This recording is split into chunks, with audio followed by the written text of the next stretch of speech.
Chez Fleurs des Sept-Îles, on a décidé d'intégrer une nouvelle sélection de plantes, donc, entre autres donc, les bulbes à fleurs d'automne. Évidemment, ce n'est pas notre production, mais comme je dis, on a bien le droit de se faire plaisir et j'espère que ça vous fera plaisir aussi. Aujourd'hui, j'aimerais vous conseiller justement de le faire plutôt dans les potées. C'est plus facile. Il ne faut pas hésiter à utiliser des pots. Vous avez tous de jolis pots chez vous. Le souci, c'est que les tulipes et autres, évidemment, ils ont une floraison relativement courte. Ne pas hésiter à ce moment-là à utiliser des pots ordinaires. Vous utilisez un pot ordinaire, comme vous avez chez vous. Vous faites un mélange de terreau et de terre. Vous remplissez ça, vous les plantez toute la pochée comme ça, relativement serrée à 8-10 cm de profondeur. Vous les laissez pousser tranquillement pendant l'hiver. Et au printemps, quand elles vont arriver en fleurs, il suffira de ressortir le cache-pot ou le pot que vous ne saviez pas quoi mettre, vous les mettez dedans. Et là, vous allez avoir une super potée fleurie vers le mois de mars, avril ou mai, suivant les bulbes. Il ne faut pas hésiter donc à mettre des tulipes, mais il ne faut pas hésiter à associer aussi d'autres petits bulbes.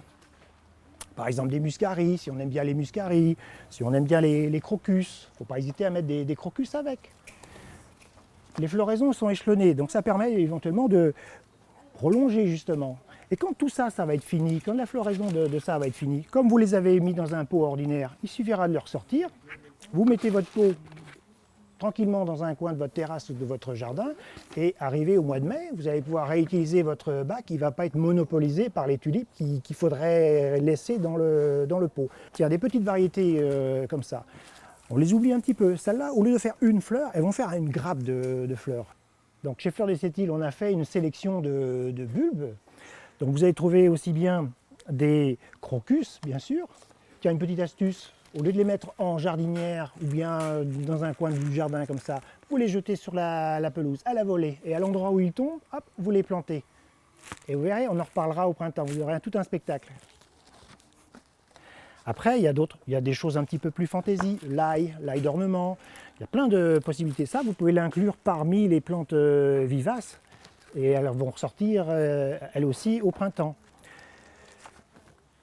Les tulipes, alors dans les tulipes, on dit tulipes, mais il y a tout un monde, vous en avez de toutes les hauteurs. Alors traditionnellement, on a tendance à vouloir planter des variétés relativement courtes, on a peur du vent. Il ne faut pas en avoir peur, elles ont des tiges suffisamment solides pour résister à ça, et particulièrement dans les pots, comme j'expliquais, dans les pots, elles sont beaucoup plus majestueuses, elles ressortent beaucoup plus. Et vous pouvez les associer même avec d'autres fleurs, des pensées, avec des primes verts, tout est possible, quoi.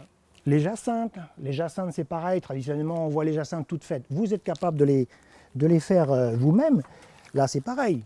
Vous pouvez très bien les mettre elles aussi en jardinière, avec toutes seules ou avec d'autres choses. Je vous garantis que ça, c'est un beau calibre, hein. On a fait le choix d'un producteur quand même qui est très sérieux, qui fait du beau calibre de fleurs. Donc au niveau du résultat, vous allez avoir des jacinthes qui ressemblent à des jacinthes, avec le parfum en plus.